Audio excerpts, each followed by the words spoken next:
Hi there, welcome to the latest episode of my 10-minute moan. And the topic of this 10-minute moan is to look at the reasons why and the possible reasons why Keir Starmer has suddenly decided that Palestine is a state.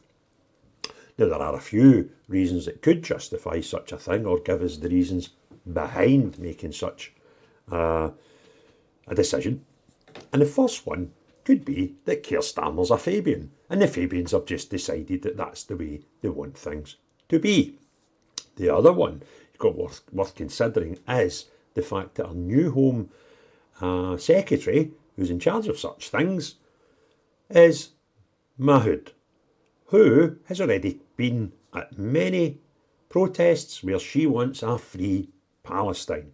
This is the lady who also, as I revealed in a video a few days ago, has visited Lesbos, a place I've visited recently, but I was out there to investigate and figure out what was going on with these fake asylum seekers. She was out there, in her own words, assisting them to get into the EU illegally.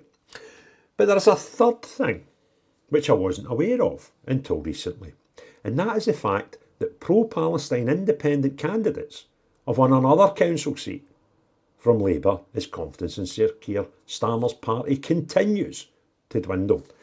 The New Independent Party achieved a crushing victory to win the Plaistow South seat on Newham Council on Thursday, 3-4 days ago. Its candidate, Mid Nazrul Islam, won 913 votes, more than double the Labour candidate, Ashim Singh. The Plaistow seat was made vacant in July following the death of Labour councillor Neil Wilson, so it was a loss for Labour, who had been elected member for more than 3 decades, right? Isn't that bizarre? You would have thought that was one of the safest Labour seats in the history of Labour seats, and lo and behold, the independent Free Palestine guy, pro-Palestine, pro-Gaza guy, beats him.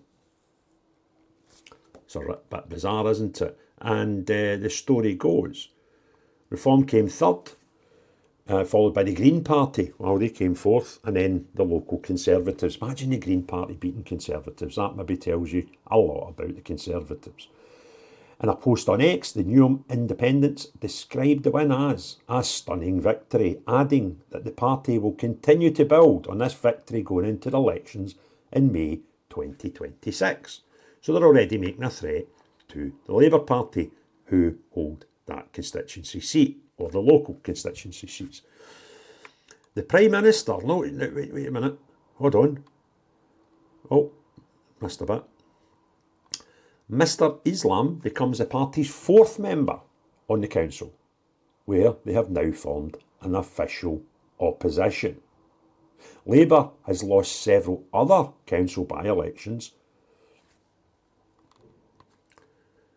across London since the general election victory in July last year. Green, Liberal, Democrats and independent candidates across the capital are hoping to capitalise on this simmering anger over the party's handling of the war in Gaza.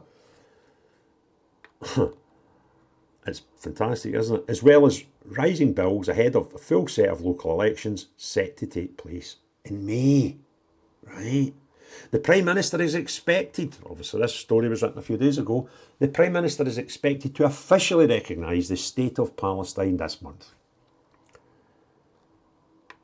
But the promises of the move has not stopped pro-Gaza candidates beating Labour in council polls.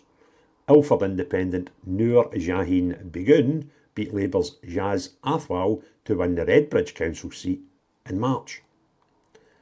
So, the Lib Dems won the West Hampstead seat in Camden Council last month, with the Lib Dem source putting the win down to a Gaza backlash.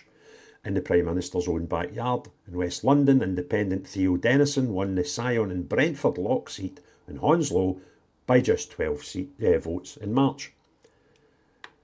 So, can you see something happening here?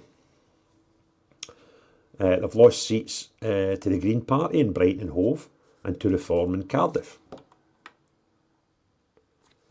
party narrowly held a seat in Warwick Council despite their vote share falling 21 percentage points.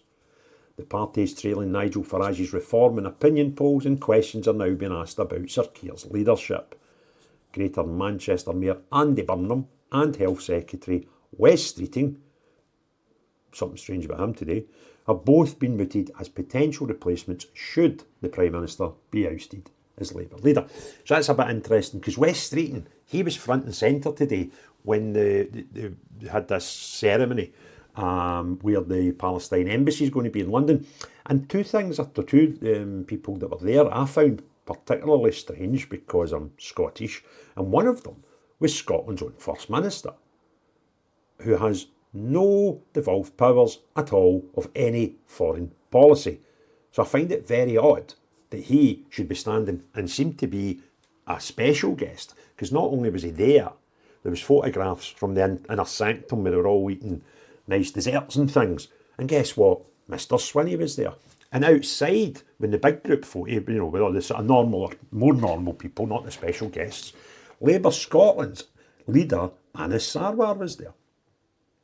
And I'm trying to figure out what this thing that has no bearing whatsoever in Holyrood, the Scottish Government Parliament, has to do with the leader of the SNP in Scotland and the leader of Scottish Labour.